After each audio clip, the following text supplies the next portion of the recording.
입니다. 아멘. 오늘은 내 이름이 무엇이냐라는 제목으로 말씀을 나누도록 하겠습니다. 아내를 얻기 위해서 외삼촌 집을 찾았던 야곱은 무려 14년에 걸쳐서 아내를 얻기 위해 외삼촌을 위해 그렇게 일을 해줬습니다. 14년 동안 애초에 야곱이 아내를 4명이나 얻을 생각은 없었는데 이제 아내를 원래 1명 얻으려고 했는데 어쨌든지 그 야곱의 노동력이 탐이 났던 외삼촌은 여러 가지 이제 이유를 들어서 결국 결론적으로 야곱은 아내 4과 아들 11명, 딸 하나를 그곳에서 얻게 되었고 세월은 14년이 지났습니다. 14년이 지난 어느 날 야곱이 외삼촌이자 또 장인이었던 라반을 찾아가서 외삼촌 저 지금 14년 동안 여기서 아내를 위해서 일을 하지 않았습니까? 이제 그 기간이 다 찼으니까 이제 고향으로 돌아가게 해주세요. 저 이제 고향으로 돌아가겠습니다. 이렇게 이야기를 했죠. 야곱이 정말 고향으로 돌아가고 싶은 마음이 있었으면 아마도 외삼촌이 무슨 이야기를 했어도 고향으로 돌아가는 선택을 했을 겁니다. 우리 남자분들 군대 갔다 오신 분들은 알겠지만 제대 날짜가 얼마 안 남았는데 그 위에 있는 상급자가 불러가지고 야 내가 월급 많이 줄 테니까 제대하지 말고 여기 몇 년만 더 있자 라고 하는데 거기에 대고 알겠습니다. 제가 그러면 제대하지 않고 돈 얼마 받으면서 여기 더 있겠습니다 라고 말하는 그런 군인은 하나도 없을 거예요. 네. 억만금을 줘도 싫습니다. 나는 나가고 싶습니다. 네. 그렇게 할 거예요. 그게 이제 사실 돈이 우리 인생에 우리를 완전히 그렇게 송두리째 잡을 수 있을 것 같아도 또 그거보다 더 나은 어떤 자유라든지 또 우리 어떤 더 나은 가치가 사랑이라든지 이런 가치가 또 사회에 있지 않습니까?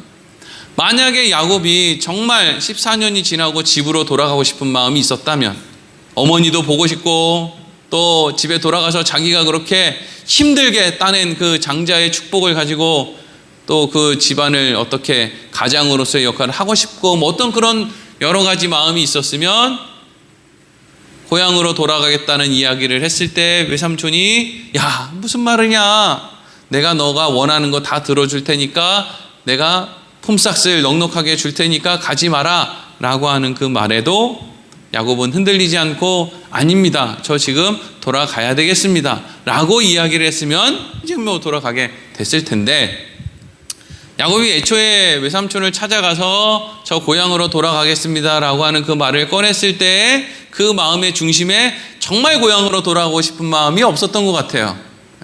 어머니가 기다리고 있던 건 어머니 사정이지 야곱은 별로 어머니 보고 싶지도 않았던 것 같아요. 그러니까 외삼촌이 이제 주겠다라고 하는 그 품삯에 대해서 야곱이 어떻게 이야기합니까? 정해진 품삯 얼마가 아니라 좀 이렇게 유동적으로 앞으로 제가 기르는 양이나 염소 가운데 얼룩무늬가 있거나 점무늬가 있는 건 삼촌 제가 갖고요. 그 외에 검은색이나 흰색이나 이렇게 단색으로 되어 있는 양이나 염소는 외삼촌이 가지시고 이런 식으로 제가 품삯을 정했으면 좋겠습니다. 이렇게 이제 이야기를 했단 말이죠. 그랬더니 외삼촌이 어떻게 했습니까? 아이고 좋다. 겉으로는 어떻게 했든지 간에 2번 말하지 않고 알겠다. 그렇게 하겠다. 이렇게 이제 약속을 했죠. 왜냐하면 양이나 염소는 대부분 얼룩무늬가 있는 걸 낳는 것이 아니라 흰색이라든지 검은색이라든지 이렇게 한 가지 색으로 되어 있는 것을 낳는 경우가 훨씬 많다라는 것은 라반이 알고 있었기 때문이죠. 그런데 이렇게 당연한 걸 라반도 알 수 있는 걸 그러면 야곱은 몰랐을까요? 아니요, 야곱이 모르지 않았습니다. 그런데 야곱은 그것보다 한 가지 더 무엇인가를 더 알고 있었기 때문에 이런 제안을 한 것이었죠. 그게 뭐냐 하면 지난 14년 동안에 하나님이 야곱이 어떤 어리석은 어리석은 행동, 어리석은 부탁과 같은 행동을 해도 하나님이 야곱이 원하는 것들을 책임져 주셨기 때문에 야곱은 그러한 일이 앞으로도 일어날 것이라고 하는 당연한 그 기대감이 있어서 이런 조건을 제시했단 말이죠. 어쨌든지 간에 라반은 그 외삼촌은 이제 점무늬 있는 것과 얼룩무늬 있는 것을 야곱의 품삯으로 주기로 하고 돌아가면서 그 야곱에게 맡긴 이 양이랑 염소들 중에 점이 있거나 무늬가 있는 것은 전부 빼가지고 자기 아들들에게 맡기고, 야곱에게는 흰 거나 검은 거나 이제 색깔 한 종류만 있는 것만 그렇게 이제 주고 이 모든 조치를 마치고 이제 갖다 나는 거죠. 그리고 나서 야곱이 어떻게 했습니까?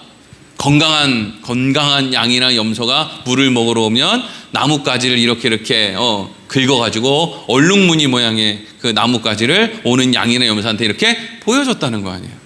그랬더니 정말 그 뒤로 태어나는 것들이 정말 점이 있거나 얼룩무늬가 있는 것만 계속 태어났다는 거 아니에요. 그렇죠? 그러니까 우리는 이런 비과학적인 뭐 이런 일이 다 있나, 말도 안 된다, 라반도 그게 말도 안 된다고 생각해서 그 품삯을 그렇게 정할 정도의 일을 야곱이 하고 있는데, 그럼에도 불구하고 거기에서 계속 얼룩무늬가 태어나고 점 있는 것들이 태어난다는 걸 통해서 우리가 뭘 알 수 있느냐? 하나님이 아직 하나님의 존재를 잘 모르는 야곱에게 어떤 눈에 보이는 현상을 통해서 뭔가를 가르쳐주고 계시는구나 라는 것을 우리가 알 수 있게 되는 거죠. 그러니까 한번 생각을 해보세요, 여러분. 야곱이 외삼촌 집에서 이제는 아내를 위해서가 아니라 자기 자신을 위해서 일을 하면서 하나님 앞에 뭔가를 기도를 한다든지 아니면 본인이 의도하는 어떤 행동을 하면 정말 그거에 대한 결과로 얼룩무늬나 점이 있는 양이나 염소가 계속 태어난단 말이죠. 이 당시에 야곱은 행복했을까요? 행복하지 않았을까요? 행복했겠죠. 이런 태평성대한 세상이 있나? 야, 어쩌면 이렇게 내가 계획하는 대로 다 되나? 나 너무 행복하다. 하나님, 나 더도 덜도 말고요, 이대로만 살게 해주시면 안 됩니까? 라는 생각이 들 정도로 야곱의 인생은 그렇게 평화로웠고 행복했을 거예요. 그런데 하나님은 그런 인생이 야곱의 인생으로 그냥 끝나도록 내버려 두셨다는 거예요? 그렇지 않았다는 거예요? 그렇지 않았다는 거다. 이걸 그리스도인들은 다 알고 있어야 됩니다. 이걸 하나님이 우리 인생에 원하는 건 기도하면 응답이나 받고 먹고 살 걱정 안 하고 자식들이나 잘 크고, 그래서 더 이상 이제 난 걱정할 게 없다, 편하다, 12시까지 자고 어디 영화나 한 편 보고 금방 갔다 와가지고 또 저녁 먹고 뒹굴거리다가 목욕하고 자야지, 그냥 이렇게 10년 더 살고 20년 더 사는 게 하나님이 우리를 향한 최고의 계획이 아니란 말이죠. 그냥 뒹굴거리다가 죽으라고 우리 살으라는 게 아니라니까요. 그런데 우리는 하나님한테 뭐 하고 싶다는 거예요? 다 필요 없고 그냥 뒹굴거리다가 죽게 만들어 달라는 거 아니에요. 뒹굴거리다가 저기 서울에서 뒹굴거리냐, 부여에서 뒹굴거리냐, 하루에 10끼 먹고 뒹굴거리냐, 3끼 먹고 운동하면서 뒹굴거리냐 차이가 있지. 그냥 그렇게 살다 죽게 해달라는 거 아니에요. 근데 하나님은 그게 사실은 하나님이 계획하신 어떤 100%의 계획 중에 한 10번째나 11번째 정도의 계획이 그 정도 있지, 앞으로 야곱의 인생 가운데 하나님이 하실 일이 너무나 많다는 거예요. 너무나 많아. 그러니까 우리가 하나님을 알고 하나님 앞에 기도하고, 하나님 앞에 기도하면 하나님 응답해 주셔, 하나님 너무 좋은 하나님이야 라고 하는 그 고백은 하나님이 우리 안에 만들어내려고 하는 것으로 가는 아주 초창기의 과정일 뿐이지, 여기에서 만족하자라는 식으로 가면 안 됩니다. 그러면 이제 나도 모르는 사이에 질질 끌려가게 돼서 맨날 기도할 때마다 하나님 이게 뭐죠? 이게 뭐죠? 왕년이 좋았는데 이게 뭐죠? 30년 전에 그 부흥에 쫓아다닐 때 진짜 좋았는데 이게 뭐죠? 이게 뭐죠? 이러다가 이제 죽을 때나 돼서 이제 하나님 앞에 갔을 때나 그래서 그런 거구나, 그제서야 알면 얼마나 안타까워요. 성경이 늘 가르쳐주고 있는데 말이죠. 오늘 본문의 말씀 바로, 그러니까 지난주에 읽었던 본문 말씀과 오늘 말씀 그 사이에 있는 말씀을 잠깐 설명을 드리면, 이제 외삼촌이 어느 날 이제 야곱이 양을 잘 치나 염소를 잘 치나 이러고 이제 보러 온 거예요. 근데 이 외삼촌이 얼마나 깜짝 놀랐냐면, 도대체 여기가 젖소 목장인지 아니면 양이랑 염소 키우는 데인지 알 수 없을 정도로 뭐 이렇게 얼룩무늬들이 많은 거예요. 뭐 이렇게 점박이들이 많은 거야. 여러분 양 키우는 데 가고 염소 키우는 데 갔는데 거기에 대부분 염소는 뭐 흑염소고, 우리나라 같으면 흑염소고, 양이면 뭐냐 허연색이지. 아니 이게 무슨 젖소 목장도 아니고 왜 다 얼룩무늬가 있냔 말이에요. 얼마나 놀랬는지. 이 외삼촌이 너무 당황스럽고 화가 나기도 하고 막 이래서 이래서는 안 되겠다 싶어서 야곱한테 이렇게 제안을 합니다. 야곱아, 안 되겠다. 앞으로는 얼룩무늬 점박이를 내가 갖고 네가 흰 거나 검은 거 가져라. 이렇게 얘기를 해요. 야곱은 믿는 구석이 있는 거죠. 뭐 어차피 내가 나뭇가지를 깎아서 보여줬으면 이제는 나뭇가지 안 깎아서 보여주면 되지 뭐. 근데 이게 너무 말도 안 되는 건데, 마치 우리가 하나님 앞에 기도한다는 게 얼마나 말도 안 되는 거예요. 눈을 감고 허공에 대고 중얼중얼거리면 하나님이 그걸 기가 막히게 듣고 우리가 원하는 걸 이루어준다. 이거나 양한테 가지를 꺾어가지고 보여주면 얼룩무늬를 낳고 안 깎고 보여주면 검은 걸 낳고, 이게 얼마나 말이 안 되는 겁니까? 하지만 우리가 하는 이 어리석은 일에 하나님이 반응을 해준다는 것이 중요한 거잖아요. 그래서 정말 라반의 말처럼 알겠습니다. 그럼 앞으로 외삼촌이 얼룩무늬 가지세요. 이러고 나서 다음에 와보니까 이제는 또 흰 거하고 검은 것만 있네. 약올라라. 그러니까 라반이 또 어떻게 해요? 안 되겠다. 이제는 내가 검은 거하고 흰 거하고 네가 또 얼룩무늬 가져라. 그랬더니 알겠습니다 삼촌. 그러니까 또 야곱이 또 깎아가지고 보여줘. 다음에 라반이 또 오니까 어떻게 돼 있을까요? 또 여기는 목장이야. 목장이야. 여기 왜 이렇게 얼룩무늬가 많아? 안 되겠다. 또 바꾸자. 알겠습니다. 이 짓을 계속 하는 거예요. 그러니까 이 일이 계속 되는 동안에 사실 하나님은 야곱한테 뭘 가르쳐주고 싶었을까요? 내가 너와 함께 한다는 거예요. 내가 너와 함께 한다. 네가 그 말도 안 되는, 네가 영빨이 세서 기도가 응답되는 게 아니고, 네가 무슨 간절히 기도해서가 아니라 금식해서 기도해서가 아니라, 너의 인생 가운데 지금 기도가 응답되는 건 죄인의 입을 통해서 기도를 하는데도 그 기도가 응답되는 건 하나님이 우리와 함께 하신다라는 걸 우리에게 가르쳐주기 위함이지, 우리에게 기도의 방법을 가르쳐주거나 무슨 뭐 어떻게 하면 하나님이 잘 들어준다는 요령을 가르쳐주는 게 아니란 말이죠. 이걸 야곱이 이렇게 자기 아내들한테 이렇게 얘기를 해요. 창세기 31장 7절에서 9절 읽겠습니다. 시작. 그대들의 아버지가 나를 속여 품삯을 10번이나 변경하였느니라.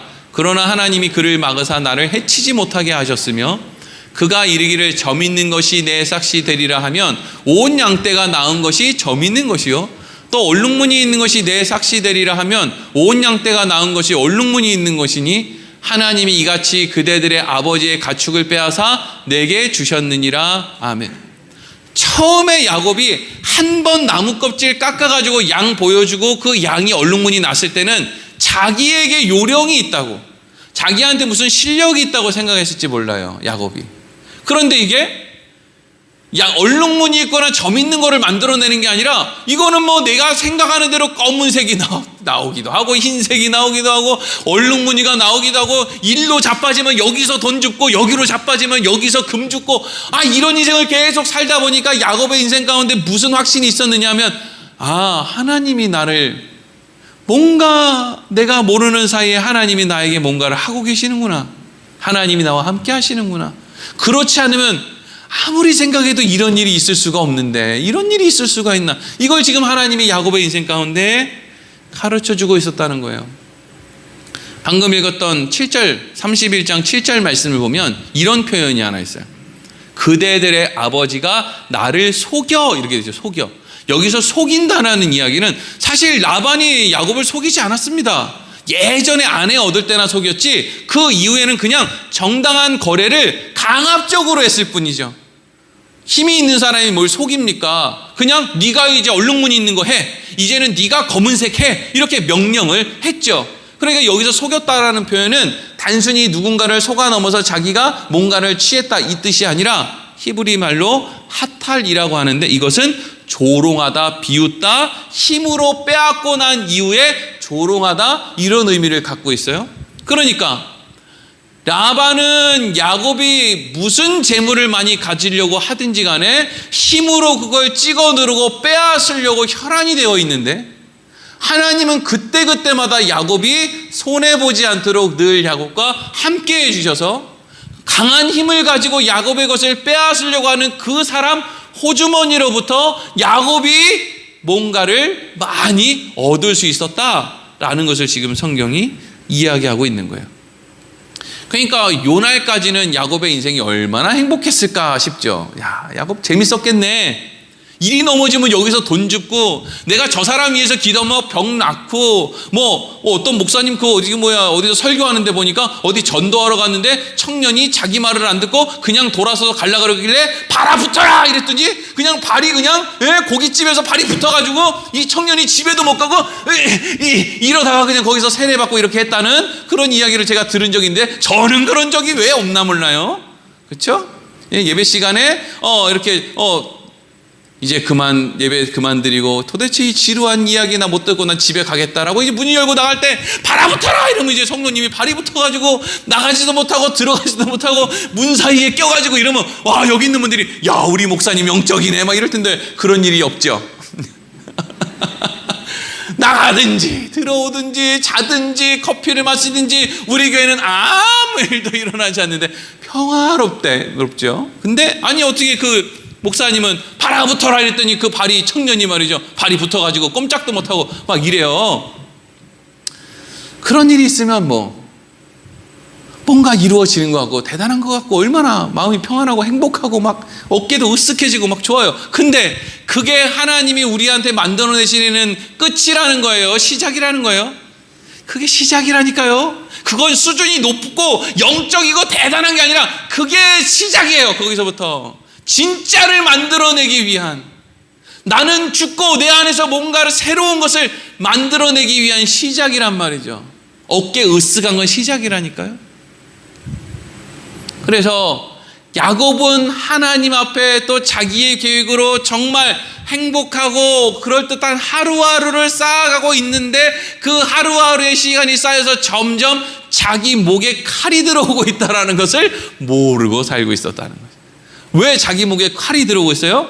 예전에 자기 아버지 이삭이 100배의 소출을 얻고 파는 데마다 우물이 터지니까 주위에 있는 사람들이 이삭에 대해서 무슨 감정을 느껴요? 시기심을 느꼈다 그랬죠. 그러니까 우물도 터지고 100배의 수확을 얻었는데, 그래서 야, 이것만 같으면 내가 평생 이렇게만 살아도 좋겠다라는 생각이 들었는데 알지 모르는 그곳에서 죽음의 칼날이 이삭을 향해 가고 있었다는 거 아니에요. 이 야곱도 마찬가지였다는 거예요. 그래서 창세기 31장 1절 2절을 보면 외삼촌 라반의 눈빛이 바뀌는 거예요. 같이 읽어보겠습니다. 시작. 야곱이 라반의 아들들이 하는 말을 들은즉 야곱이 우리 아버지의 소유를 다 빼앗고 우리 아버지의 소유로 말미암아 이 모든 재물을 모았다 하는지라. 야곱이 라반의 안색을 본즉 자기에게 대하여 전과 같지 아니하더라. 아멘. 수군수군 되는 말들. 그 라반의 아들들도 참 답답한 부분도 있을 거예요. 그렇지 않습니까? 자기들은 좋은 품종의 양이나 염소를, 좋은 물을 먹이고 좋은 음식을 먹는 그 풀이 나는 곳으로 데리고 다니면서 그렇게 열심히 해도 아버지가 볼 때에는 별 볼 일 없는 야곱은 맨날 풍성한데 자기들은 그냥 그것만 못하니까 얼마나 기분이 안 좋겠어요. 그런데 점점 야곱의 재산이 많아지는 걸 보니까 결국에 라반의 재산이 없어지면 자기들 재산도 없어지니까 배가 아파가지고 무슨 이야기를 했다는 거예요? 라반한테. 아유, 저거 야곱이 우리 재산 다 훔쳐갑니다, 아버지. 저거 어떻게 술을 내도 돼야 되지 않겠습니까? 우리가 몰래 가가지고 저거 밤에 목을 딸까요? 야곱만 죽으면 어떤 일이 일어나요? 야곱만 죽으면 아직 성년이 되지 않는 그 11명의 아들들, 성년이 됐든지 어쨌든지 상관은 없지만 어쨌든 아직 독립하지 못한 그 11명의 아들의 노동력과 그 다시금 여인들, 라반이 줬던 그 자기 딸들 말이에요. 딸이나 종들, 그리고 그 많은 소출, 그 모든 양떼와 염소떼가 다 누구 걸로 다시 돌아가는 거예요? 다시 라반 거 되는 거예요. 누구 하나만 죽으면요? 야곱 하나만 죽으면 깔끔합니다. 그러니까 야곱은 지금 너무 행복한 하루하루를 보내고 있는데 자기 목에 지금 칼끝이 향해 있다는 것도 모르고 그렇게 살고 있는 거예요. 자기 감정에 취해가지고요. 그러고 살아요. 그러니까 여러분, 부여해서 그냥 별로 대단한 권세도 없이 그냥 적당하게 이렇게 사는 게 여러분 장수의 비결입니다. 여러분들이 어디 여의도로 간다든지 어디 저기 높은 사람들이 있는데 가가지고 나 잘났다 이러고 이리 뛰고 저리 뛰면은요, 나도 모르는 사이에 뭐가 내 목 앞에 와 있어요? 칼날이 내 목 앞에 와 있어요. 네? 누가 여러분들 대포 카메라로 이렇게 찍어가지고 핸드폰으로 뭐 하나 이거 다 찍는다니까. 이게 얼마나 무서운 세상. 우리는 핸드폰 비밀번호 안 걸어놔도 그냥 얼마나 편하게 살려는 하는데, 어떤 사람들은 그냥 그거를 그냥 그렇게 하고 살아야 되고 얼마나 무서워요. 근데 여기서 이제 중요한 일이 일어나요.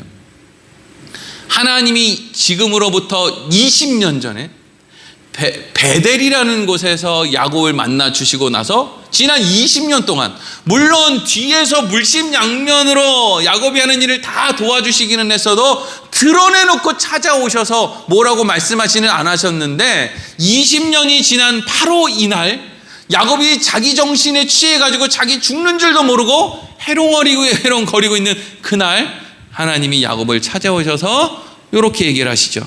창세기 31장 3절 읽겠습니다. 시작. 여호와께서 야곱에게 이르시되 내 조상의 땅 내 족속에게로 돌아가라. 내가 너와 함께 있으리라 하신지라. 아멘. 이미 하나님이 20년 전에 베델에서 야곱이랑 약속했어요. 내가 너에게 계획한 모든 걸 다 이루기까지 너를 절대 떠나지 않겠다. 그런데 20년이 지난 오늘 또 하나님이 야곱한테 뭐라 그래요? 내가 너와 함께 있겠다. 절대 떠나지 않겠다. 이렇게 이야기를 해요. 여러분, 그리스도인들의 힘은 어디서 오느냐? 하나님의 바로 이 약속으로부터 와요. 내가 너와 절대 떠나지 않겠다. 너를 절대 떠나지 않겠다. 내가 늘 너와 함께 하겠다. 우리가 누군가를 용서할 수 있다. 누군가를 이해할 수 있다. 도울 수 있다. 담대하게 아닌 건 아니다, 맞는 건 맞다 이야기할 수 있다 라고 하는 모든 그리스도인들의 힘은, 모든 세상 사람들이 돈에 고개를 숙이고 권세에 고개를 숙일 때 그렇지 않을 수 있는 그리스도인들의 힘은 어디서부터 옵니까? 내가 너와 함께 있겠다라고 하는 바로 그걸 믿는 믿음으로부터 우리 그리스도인들의 힘이 생기는 거예요. 그러니까 여러분, 그리스도인들의 힘은 어디서부터 빠지는 거예요? 왜 오늘날 기독교인들이 그렇게 욕을 먹는 거예요? 하나님이 우리와 함께 합니다 라고 하는 것을 통해서 우리가 드러내는 일들이 없는 거예요. 그러니까 하나님이 우리와 함께 하니까 아닌 건 아니다, 맞는 건 맞다, 고개를 숙이지 않아야 될 때는 고개를 안 숙이고 또 용서해야 될 때는 용서를 하고 이해하고 이런 행동을 해야 되는데 그걸 못한다라는 거죠. 어쨌든 하나님의 말씀을 듣고 야곱은 두 가지. 하나는 외삼촌이 나를 매서운 눈으로 째려보고 있다. 여기 있다가 제명에 죽지 못한다 라고 하는 등 떠밀리는 환경이 절반이라면, 하나님이 너와 함께 해주시겠다라고 하는 그 말씀이 절반이 되어서 지금 야곱이 외삼촌의 집을 떠나서 고향으로 향하게 됩니다. 그러면서 이제 오늘 본문 말씀 그 사이에 중요한 한 가지 사건이 더 기록되어 있는데, 그건 뭐냐면 자기가 사랑하는 아내 라헬이 외삼촌, 그러니까 라헬의 아버지의 우상단지, 그 우상단지를 몰래 숨겨가지고 나오는 기록이 되어 있는데, 야곱은 그것을 알고 있음에도 불구하고 그 우상을 아버지한테 돌려드리라든지 아니면 버리라든지 하지 않고 그냥 그것을 가지고 있는 상태로 모르는 척, 저게 그냥 나한테 유익이 되니까 내가 그냥 내버려 둬야지 라고 하는 마음으로 그냥 그렇게 라헬의 행동을 책망하지 않고 고향으로 가게 된다는 거예요.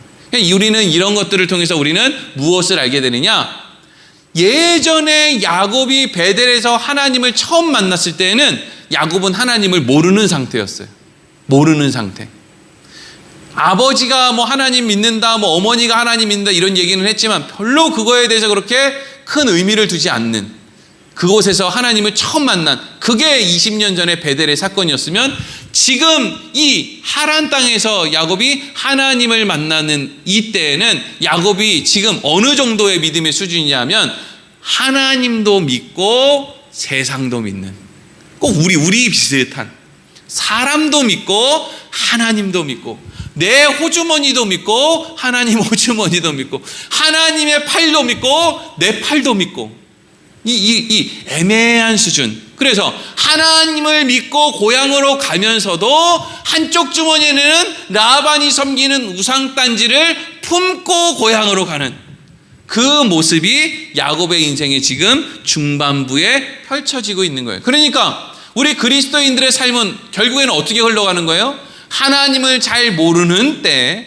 하나님을 알고 신앙생활을 시작을 해서 시간이 지나가면서 어떤 과정을 거쳐요? 하나님도 믿고 세상도 믿는 과정을 거치죠. 다 거쳐요. 그거 안 거치는 사람 한 명도 없습니다. 그러니까 우리는 누가 누구를 향해서 정죄를 할 수가 없어요. 왜? 다 그러고 살거든요. 그런데 그렇게 시간이 점점 지나고 나서 우리 인생의 결론 부분에는 어떤 고백을 하게 됩니까? 하나님을 온전히 믿는 것이 진짜 좋은 거였네.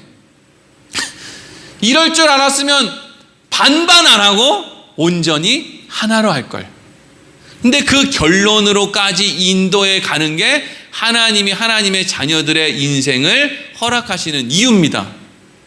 이 땅에서 뭘 더 많이 먹고 잘 살고 떵떵거리다가 뒹굴뒹굴 거리다가 누가 살쪄서 천국 오나 이거 하라고 우리에게 인생 준 게 아니고요. 누가 하나님을 더 온전히 믿는 믿음을 가지고 하나님의 나라에 가느냐.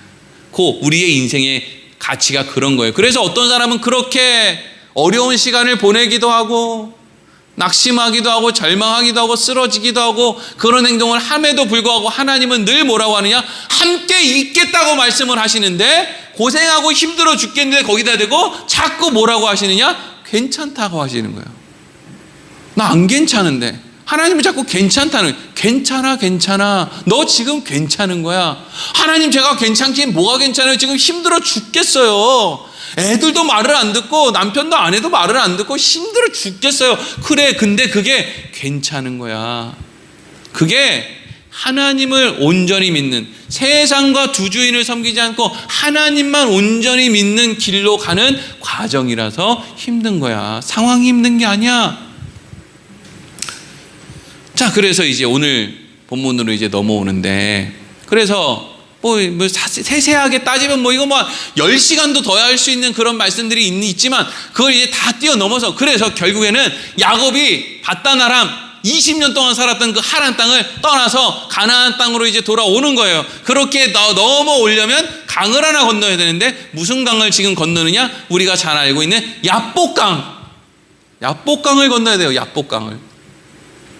그런데 야복강가에 다 다다랐을 때 야곱이 느닷없이 무엇을 보게 되느냐? 창세기 32장 1절 2절 같이 읽겠습니다. 시작. 야곱이 길을 가는데 하나님의 사자들이 그를 만난지라. 야곱이 그들을 볼 때에 이르기를 이는 하나님의 군대라 하고 그 땅 이름을 마하나임이라 하였더라. 아멘. 지금 야곱이 자기 고향으로 가는데 마음 한편에는 그래도 다행히 외삼촌으로부터 무사히 나왔다라고 하는 안도감이 있지만, 또 한편으로는 20년 전에 나 죽이겠다고 했던 그 내 형 에서가 지금 나 잡으러 오면 어떡하지? 라고 하는 그 두려움, 그 두 가지의 마음을 가지고 지금 고향으로 가는데, 그래도 돌아갈 수는 없고 하나님이 함께 해주신다고 하니까 그리로 가고 있는데, 그 야복강 어디 언저리에서 뭘 봤다는 거예요? 누가 봐도 하나님의 사자.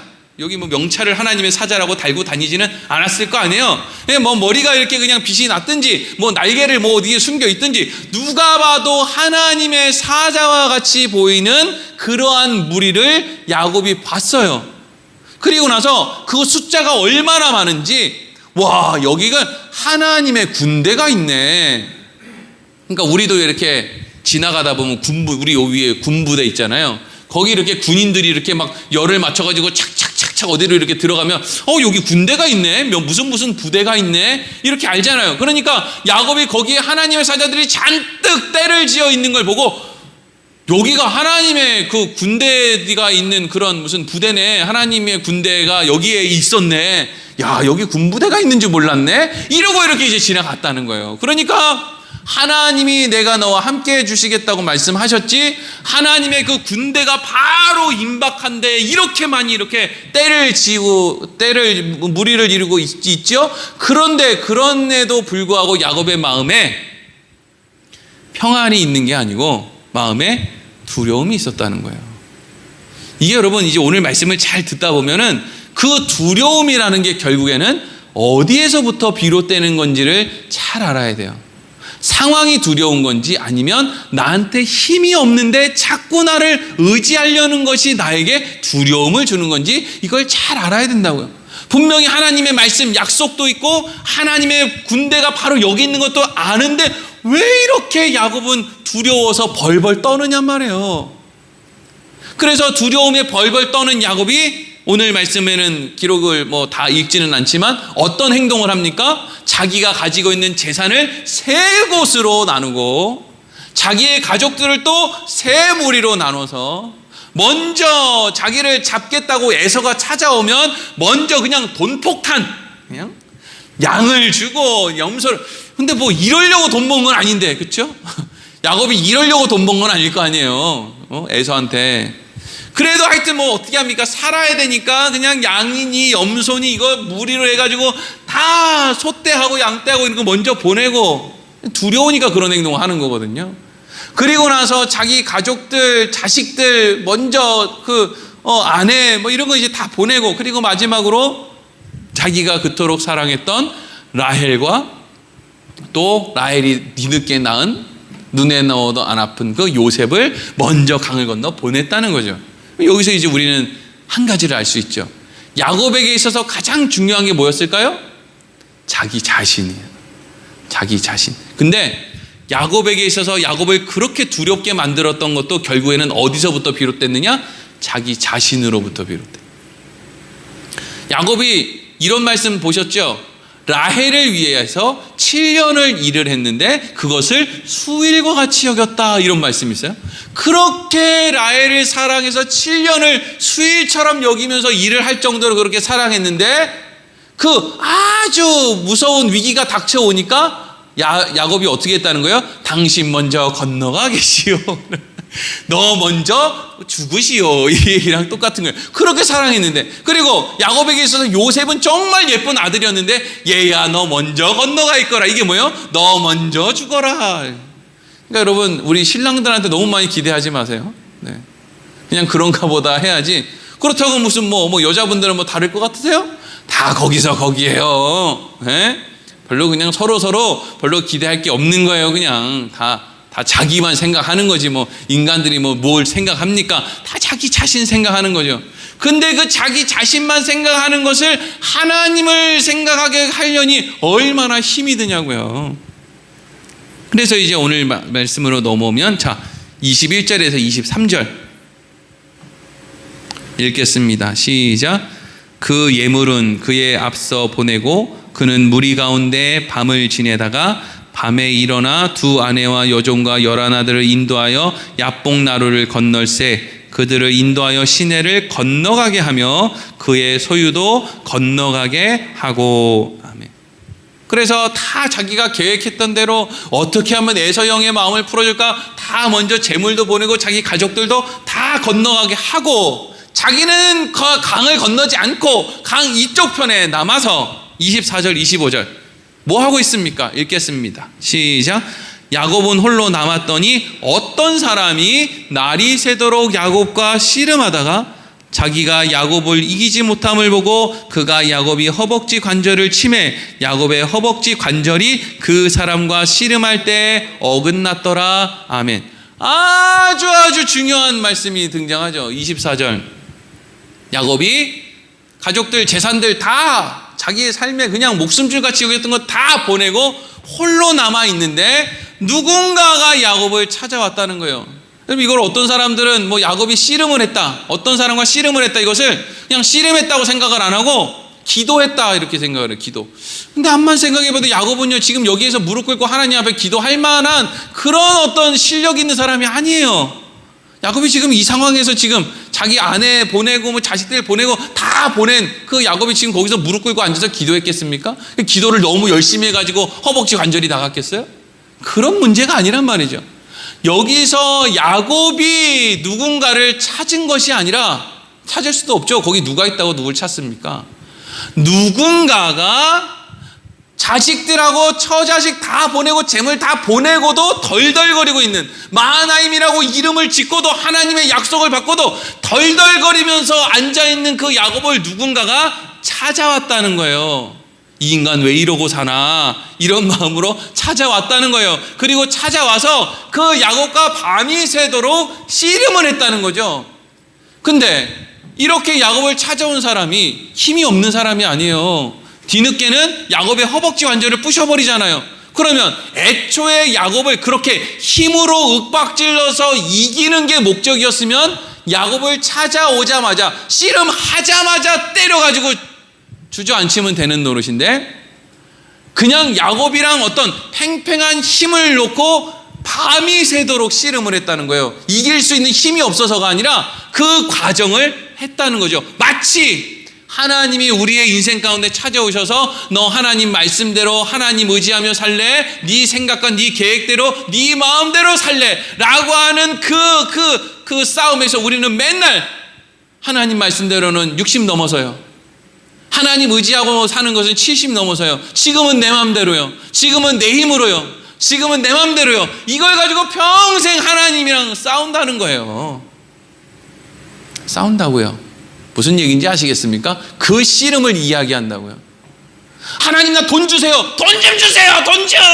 이 기도를 평생 한다고요. 기독교인들이 맨날 무슨 우리 교회는 새벽 기도를 5만 명씩 모입니다. 5만 명 모이면 뭐예요? 5만 명이 한 목소리로 돈 내놓으라 그러는데 강도 같은 것들.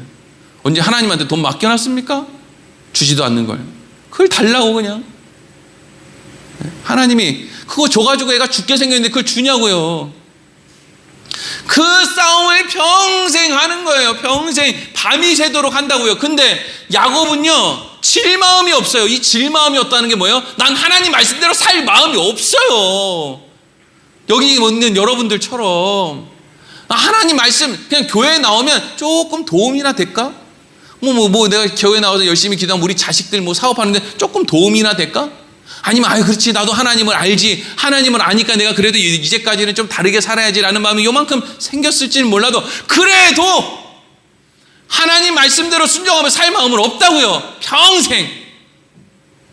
그 잘난 하나님이 아니라 그 잘난 다들 뭘 믿고 사느냐? 내 몸뚱이를 믿고 사는 거예요. 내 몸뚱아리를. 하나님을 믿고 살으라는데 하나님을 믿는 게 아니라 별것 아닌 나를 믿고 산다고요. 저 지방에 3류대 나온 나를 믿고 산다고요. 내가 나를 지금 제 얘기하는 나를 믿고 산다고요. 전능하신 이 세상 만물을 천지를 창조하신 그 하나님을 모르면 뭐 몰라요. 모르니까 못 믿는다고 하지만 너무 이상하잖아요. 목사가 하나님 말씀을 몰라요?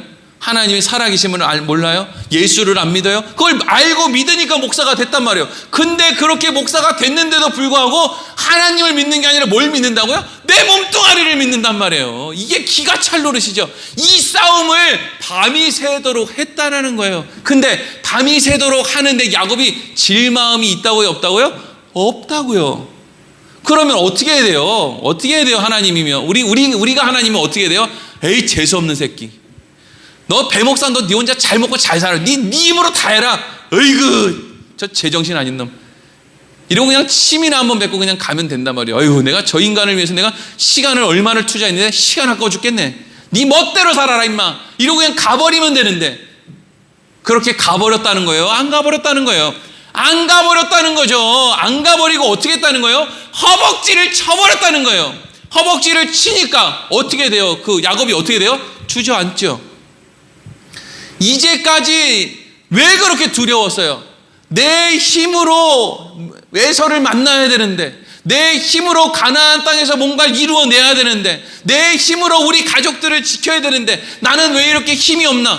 내 힘이 요만큼 남아있으니까 하나님의 말씀을 듣는 게 아니라 그 내 힘에 의지해서 뭘 하려고 하다 보니까 두려움이 생기더라는 거예요. 근데 하나님이 내 힘이라고 생각했던 거를 싹 없애버리니까, 야곱에게 있어서 건강을 뺏어가 버리니까 야곱이 그제서야 어떻게 합니까? 하나님만 믿을게요. 하나님 나 축복 좀 해주세요. 이리로 갔다는 거 아니에요. 세상에 나 잘난 줄 알고 이리저리 뛰어다니고 하나님 가만히 좀 있어보세요. 내가 좀 해볼게요 라고 하다가 그냥 몸에 암사기가 돼가지고 머리부터 발끝까지 앙덩이가 꽉 찼단 말이죠. 그러면 그제서야 하나님 앞에 뭐라고 합니까? 하나님만 믿을게요. 나 좀 살려주시면 안 돼요?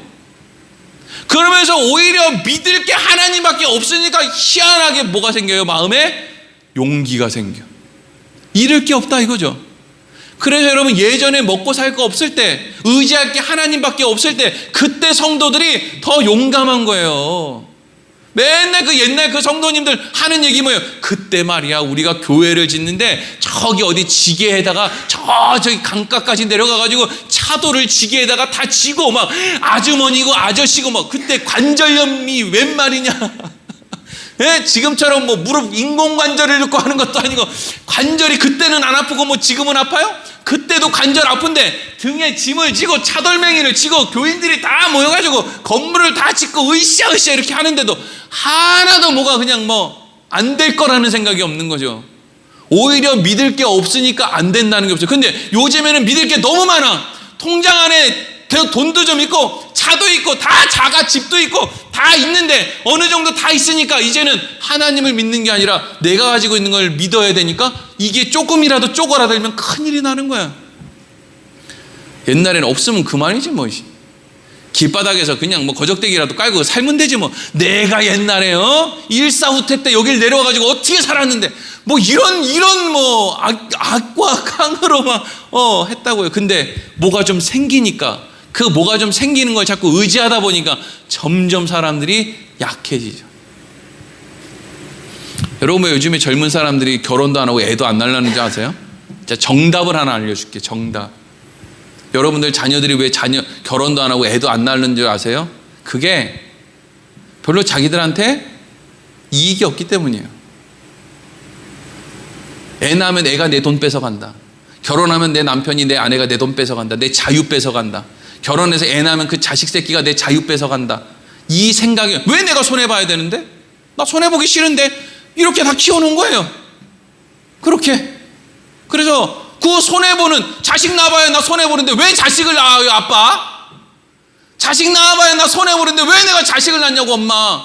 나 혼자 살고 나 혼자 다 누리다가 나 혼자 신바람 나게 살다가 그냥 죽으면 그냥 나 혼자 죽으면 되지.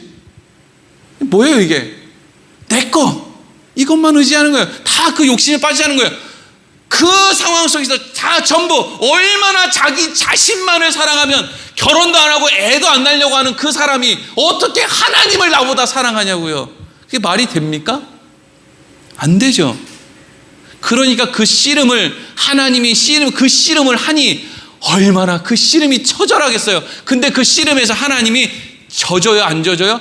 안 져준다는 거예요. 얼마나 다행인지 몰라요. 그 씨름을 안 져준다는 거예요. 끝까지 하나님이 붙들어 놓고 다리 몽댕이를 분질러서라도 가게 한다는 거예요. 그 자리에, 하나님을 온전히 믿는 그 자리로 말이죠. 그래서 그 씨름을 하는 중에 야곱의 환도뼈, 여기 허벅지뼈가 어긋났어요. 쳤으니까 그렇게 된 거죠. 그러니까 그제서야 야곱이 뭐라고 합니까? 26절에서 28절 읽겠습니다. 시작. 그가 이르되 날이 새려하니 나로 가게 하라. 야곱이 이르되 당신이 내게 축복하지 아니하면 가게 하지 아니하겠나이다. 그 사람이 그에게 이르되 내 이름이 무엇이냐? 그가 이르되 야곱이니이다. 그가 이르되 내 이름을 다시는 야곱이라 부를 것이 아니요 이스라엘이라 부를 것이니 이는 내가 하나님과 및 사람들과 겨루어 이겼음이니라. 아멘.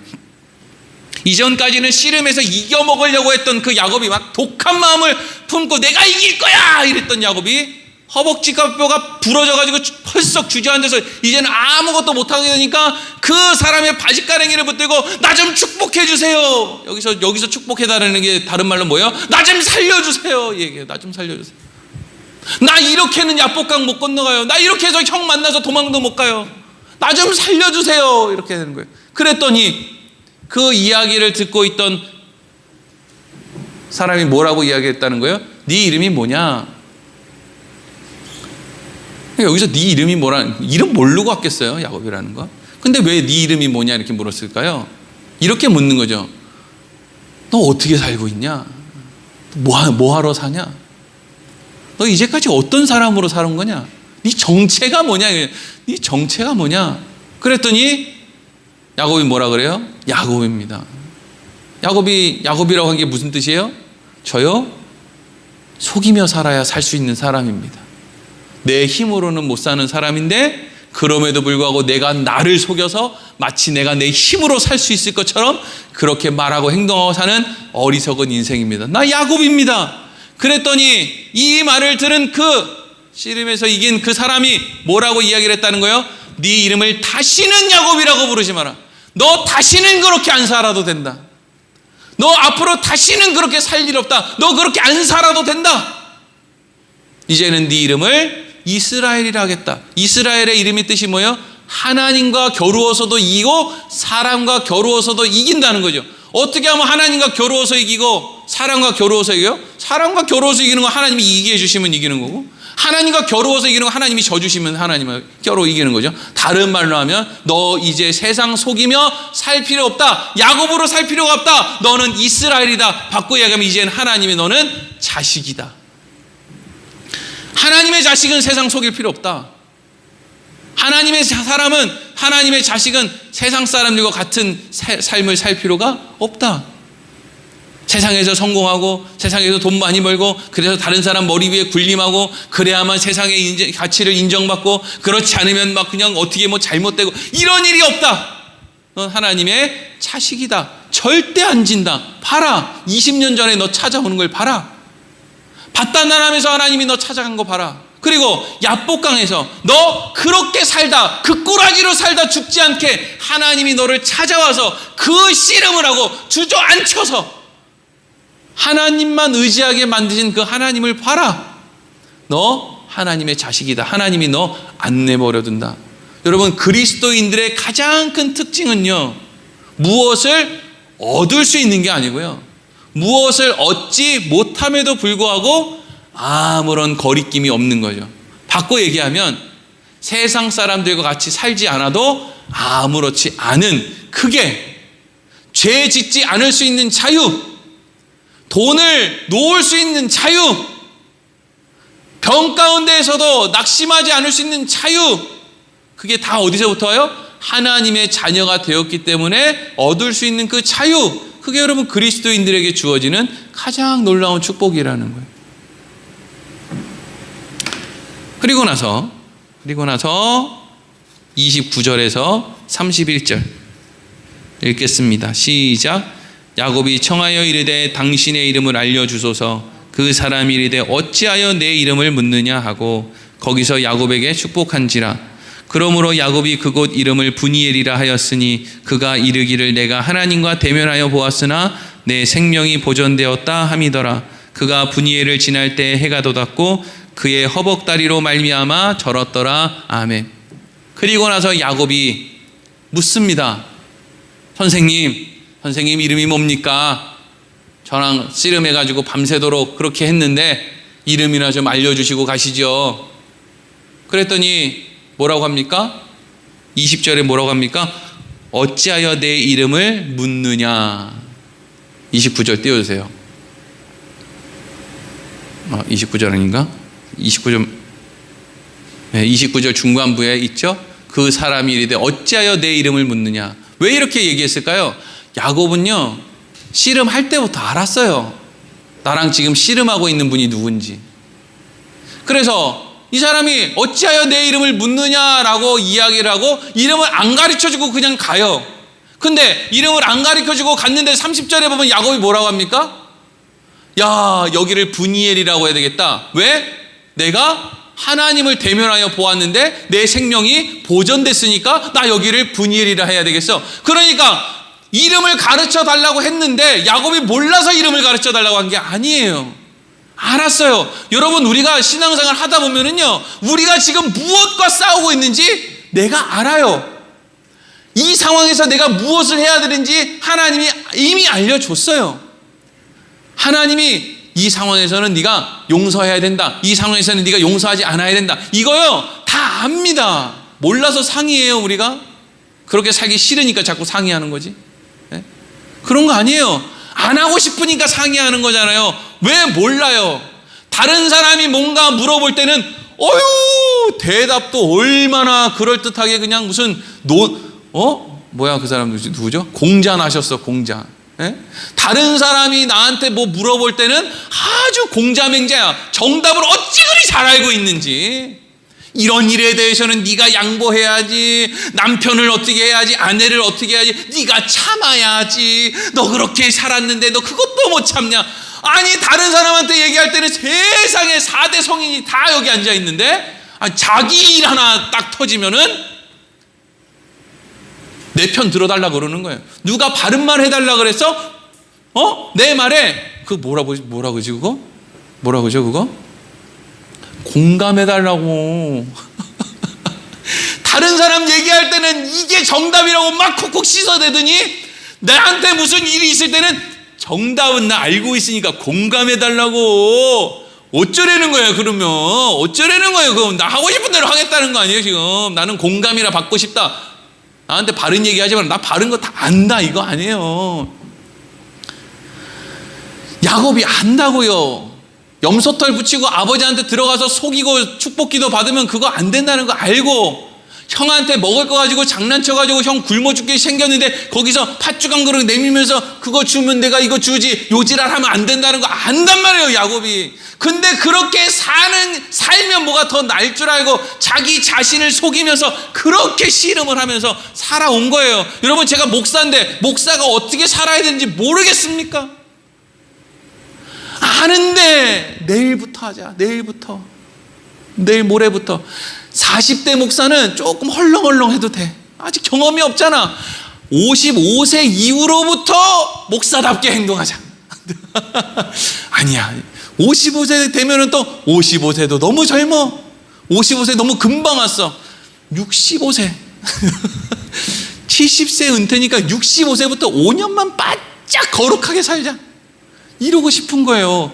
왜 몰라요? 어떤 모습이 온전한 목사의 모습이, 어떤 모습이 온전한 아버지, 어머니의 모습인지, 어떤 모습이 아름다운 자녀의 모습인지, 어떤 모습이 아름다운 성도의 모습인지 우리가 왜 몰라요?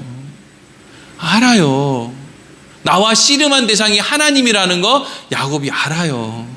근데 모른 척하고 그냥 이겨보겠다고 자기의 욕심으로 그냥 자기 욕심을 가지고 그냥 끙끙거리고 있는 거예요. 그거 어차피 되지도 않는데. 그래서 여러분 결국 하나님이 야곱의 인생을 지금 어디로 끌고 가세요? 하나님을 모르던 인생이 하나님을 아는데, 하나님을 전적으로 아는 게 아니라 하나님을 꼭 자기 마음으로 아는 그 단계를 넘어서 조금씩 야, 내 힘으로 하면은 안 되고 하나님으로 해야 되는구나. 하나님이 인도에 가시는 게 그게 답이구나. 아니 어떤 사람한테 내 힘으로 하면 안 되고 하나님의 방법으로 해야 된다 그러니까 또 거기다가 뭔 얘기를 하느냐면요, 그러니까 내 힘으로 서울대 들어가는 게 아니라 기도해서 서울대 들어가야 되는구나. 요러고 있어. 내 힘으로 하는 게 아니라 하나님의 힘으로 한다는 거는요, 내가 세운 계획대로 안 돼도 아무렇지 않다 이렇게 생각하는 거예요. 하나님이 야, 너 어떻게 공부해서 여태까지 서울대 갈 줄 알았냐? 기도해서 서울대 가야지. 이게 하나님의 방법이 아니라니까요. 하나님의 방법이라는 거는요, 그냥 우리 인생에 허락되는 모든 게 하나님의 방법이에요. 그게 하나님의 방법이라고요. 도무지 이해할 수 없는 그런 방법이요. 어느 날 양계장에 닭이 다 죽는 것처럼, 어느 날 구제역에 와서 소들이 다 죽는 것처럼, 어느 날 그냥 코로나가 발생해가지고 그냥 자영업자들이 손님이 하나도 없어서 몇 년 동안 그냥 빚이 수억이 그냥 고스란히 마이너스 통장에 남아있는 것처럼. 이게 뭐예요? 그게 하나님의 방법이에요. 모르죠. 우리는 이해할 수 없어요. 왜 그런 일이 일어나는지 이해할 수 없다고요. 근데 그게 일어났어요. 하나님의 역사 속에서 하나님의 계획과 방법이 일어난 거죠. 뭐 우리가 할 수 있는 건 없어요. 하나님의 방법이 내 계획과 방법보다 낫습니다. 그렇게 고백하고 살아가는 것밖에 없다고요. 그런데 그 인생의 길 끝에 뭐가 있다고요? 하나님을 더욱더 온전히 믿는 믿음의 사람이 서 있게 된다는 거예요. 그게 우리가 신자로서 살아가는 우리의 인생입니다. 자꾸 자기 욕심을 가지고 자기를 속이며 그걸 신앙이라고 포장하면 안 돼요.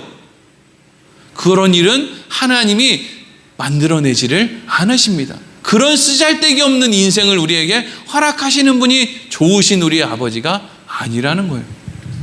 기도